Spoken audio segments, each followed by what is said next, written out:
giving this eBay PSP a new life.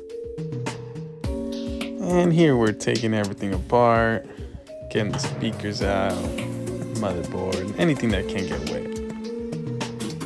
So here we're giving it a good little wash, using a toothbrush, clean up the gunk in the buttons, getting it real nice.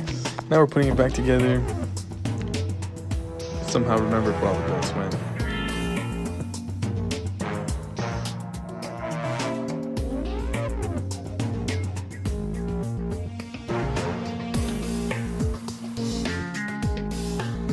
Just making sure everything works right there.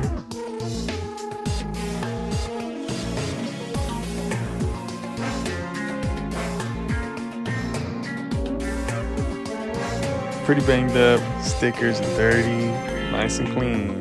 Definitely cleaned up that thumbstick. Like and subscribe for some more.